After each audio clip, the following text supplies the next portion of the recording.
Welcome to my channel.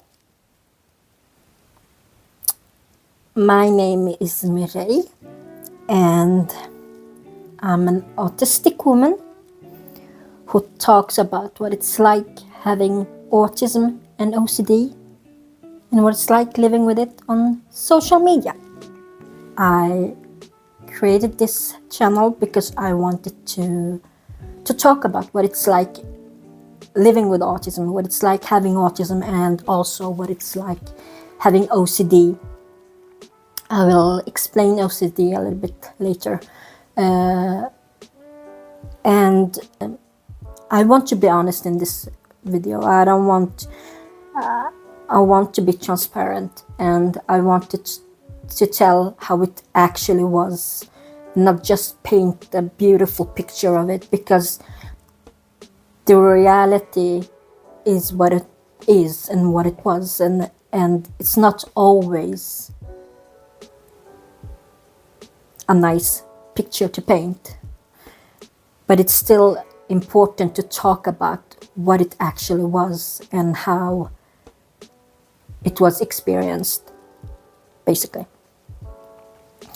So when I was preparing for my video, there was something I was a bit curious about, and that's statistics. And I mean, when I've been reading statistics, I've been reading from all over the world, from the States, from Australia, from anywhere. But there was one statistics that I read about from here in Sweden, where I live, and the information I got was mind-blowing. It shocked me, but it also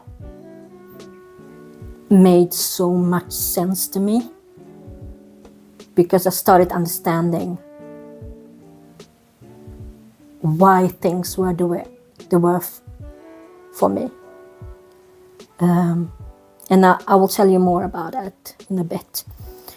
But so when I checked the statistics, I read about a study that was done here in Sweden, and the study said that I think all the studies show that it's easier to spot autism in boys than it is in girls. And according to the Autism and Asperger Society here in Sweden, 1 in 20 girls get an autism diagnosis. So it shows that the girls, they get their diagnosis much later than the boys. And what this study showed is that a diagnosis is needed in the early kindergarten years, because if a child doesn't get help in time or early on, it will develop behaviors that will cause them much harm later on in life. And yeah, I can vouch for that.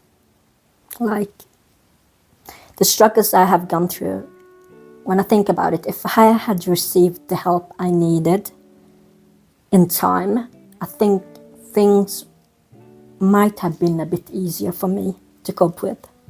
I do truly believe that.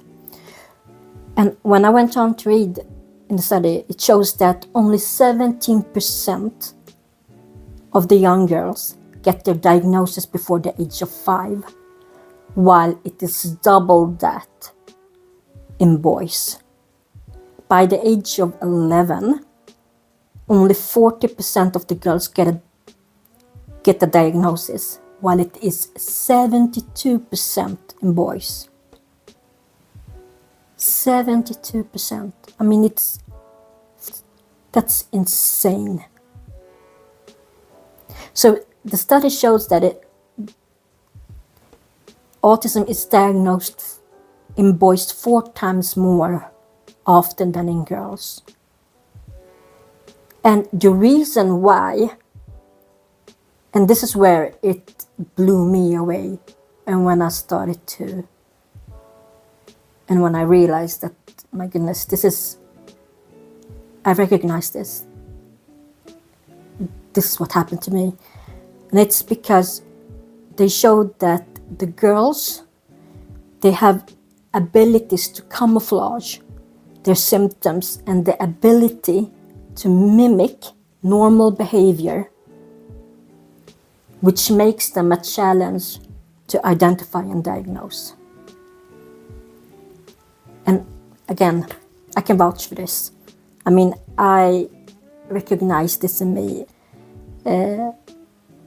It took them a long time, a very long time, for them to spot autism in me.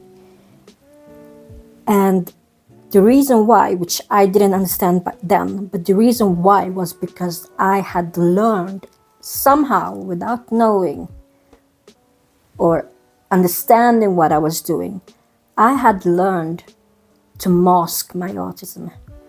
First of all, I didn't even know I was autistic.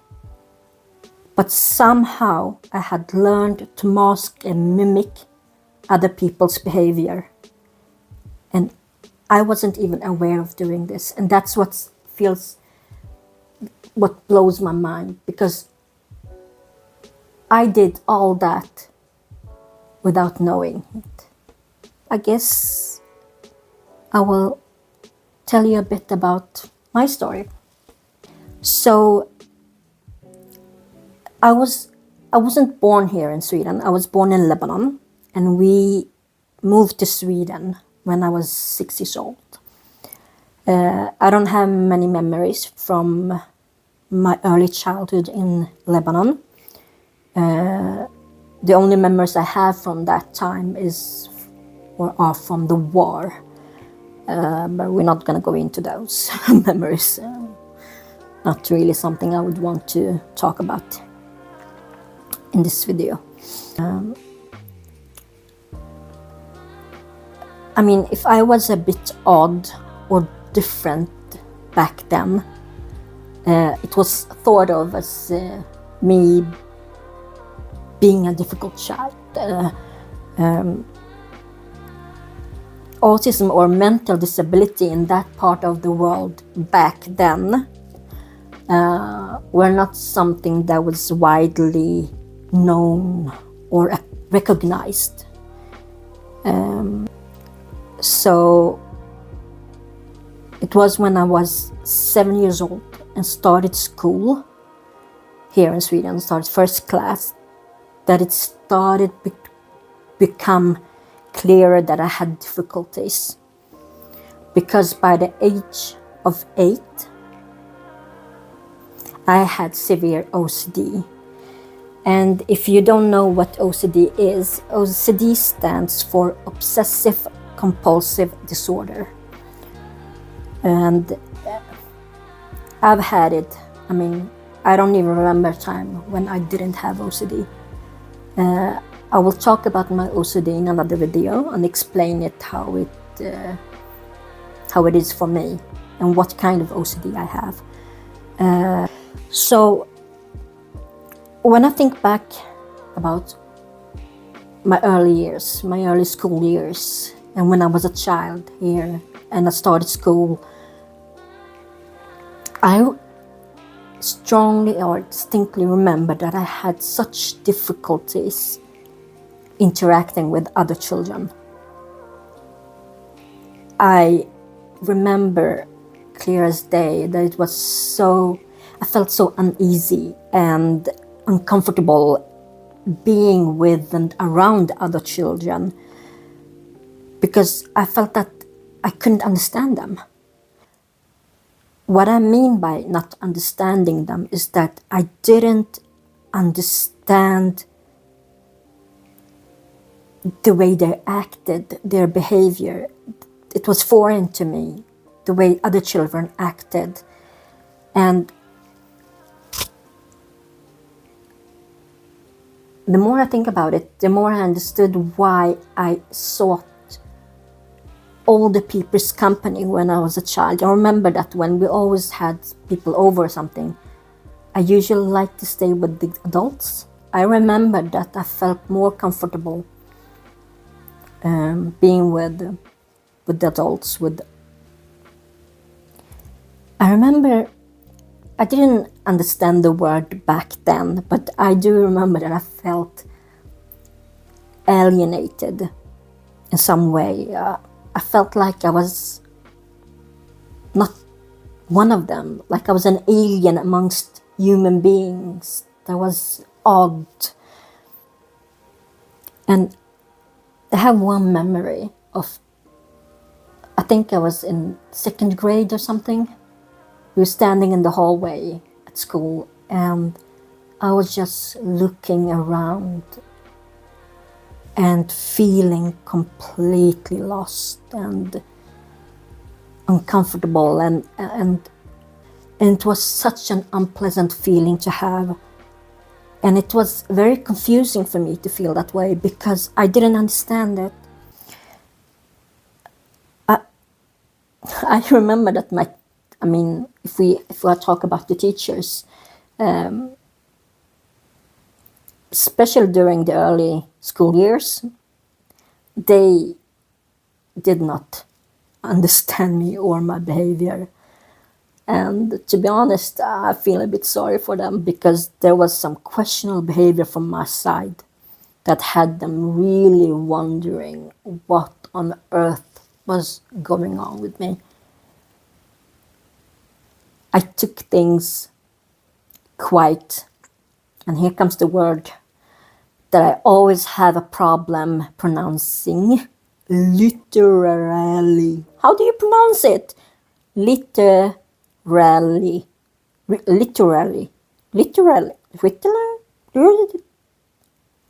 You know what I mean, okay? When you take things biblically, okay? That's what I mean. So I watch grown-ups maybe acting in a certain way and doing things a certain way. And I thought, well, they are acting that way, so that's the right way to act. Yeah, not always the case. Not always the case. Because let me tell you, my parents, they received quite a few calls from my school. There was one time, my teacher called my parents. Oh my God. And she was so upset. She was extremely upset because okay, I'm laughing about it now, but actually during that time it wasn't that funny because I've been chasing the other children with my shoe in my hand and throwing it at them. And she said that your daughter is so aggressive and she can't do this, and why is she doing this? And she had every right to think so, because what she said was right. It wasn't acceptable to behave like that sometimes, and because that's something I grew up with, I thought that this was the norm. This was normal. Everyone did this, even the Swedish people that we lived amongst. And since I saw grown-ups throwing shoes and slippers, I thought, well, that's how you act. That's how you show your frustration and you get it out of your system. So when someone did something to me in school and I was so frustrated with that person, I took off my shoe and I threw it at them, which was not the best thing to do. Or not the thing to do at all, actually. And I remember my parents, they were like, when they received the call, they were like, so apologizing and so like, oh my goodness, we don't have no idea where she got that from. She must have seen it on TV and thought that was appropriate behavior, and we're so sorry. We'll make sure she'll never do that again. And and my teacher was like, okay, great, fine. So everything is peachy. And as soon as they hung up, I could hear them yelling, "Hey! What the heck have you been doing? Chasing other children, throwing shoes at them?" And I was like, what do you mean? You do that? So, and they did not like that. They did not like hearing that. Lord, did they not like hearing that. But so I'm laughing now, but just let me be clear about something. I do not condone physical punishment whatsoever in any shape or form, especially not to children. I mean, we can raise our children without physical punishment. I do not approve of it. It's not something I condone at all. And in certain countries, it's illegal to do that. For example, here in Sweden, it's illegal to raise your hand at your child or on your child, or how you say it in English. But you understand my meaning. You can't hit your child. You can't even slap them. So to say I was considered odd as a child is a huge understatement. Like a huge understatement. So it goes without saying that making friends as a child was not something that I had an easy time with, how things were. So by the time I was a teenager, I was very insecure and I was extremely withdrawn. And I was also quite bullied during junior high. I think that's what you call it in English. And I really hated school then. I mean, I didn't hate my studies because I remember I really liked studying. I just didn't like associating and being with the other teenagers at school. And by the time I was in high school, we moved to the south of Sweden. So here in Sweden, we have 3-year high school. So I went my first year up in the capital, in Stockholm.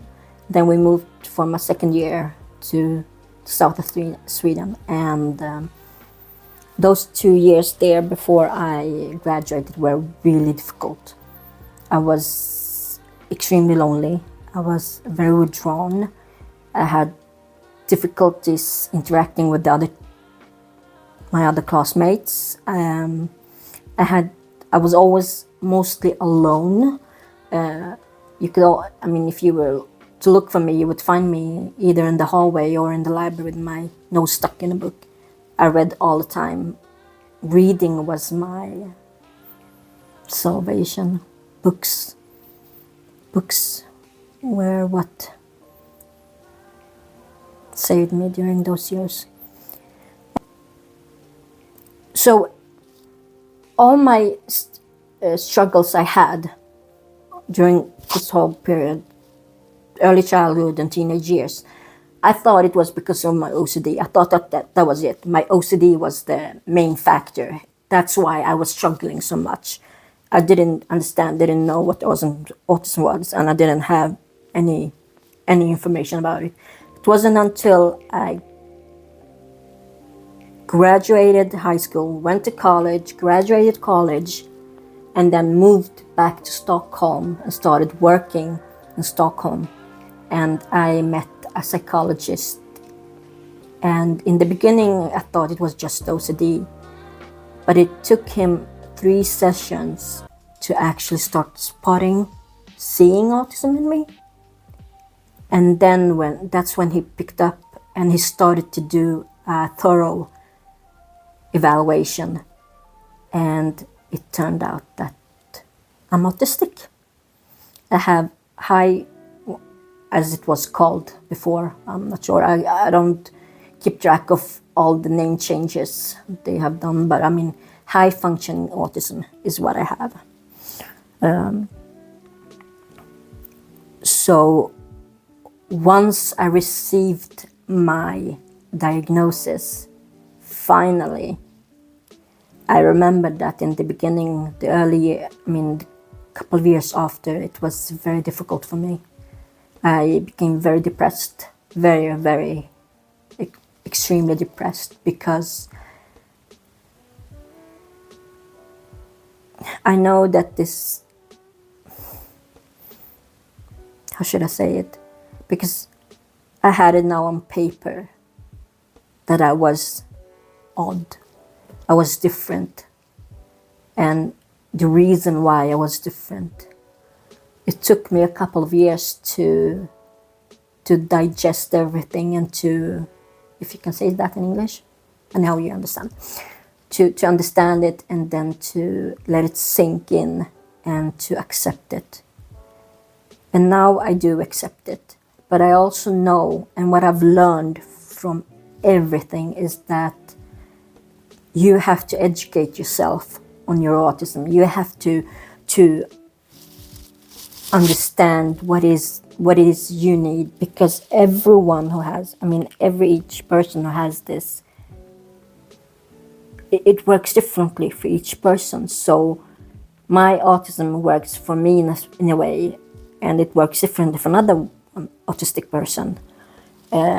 So I remember that when I went to information meetings about this and everything, I just felt like even though we could recognize things in each other, it felt like I still needed to invent the wheel all over again, so to speak, for me, because what works for that person didn't work for me. So I needed to understand my autism and to understand what I should do and the way to do it to make things better for myself. And it is still a struggle. It will always be a struggle. I function in everything except when it comes to social situations. And that's where my masking comes in. And I will talk about masking in another video. But I would not be able to handle the situations if I didn't mask. And masking is both a blessing and a curse. And anyone who's autistic, they will understand this. It's a blessing and a curse. It helps you, but it takes everything from you. And it's not an easy thing. I would love for anyone who's watching this to leave a comment, to share your experience with me and what you go through, whether you are autistic or you're a parent with an autistic child, or you are a parent with autism yourself. It would be great to share experiences and to talk and to help each other and to learn from each other, because that's the way, that's how I learned. That's what I have understood during those years, that it's not always what we read, but what we talk about and what we share with each other that helps us in our daily life. So I would end this by thanking you so much for watching this video, and I hope to see you in my next video. Take care and bye.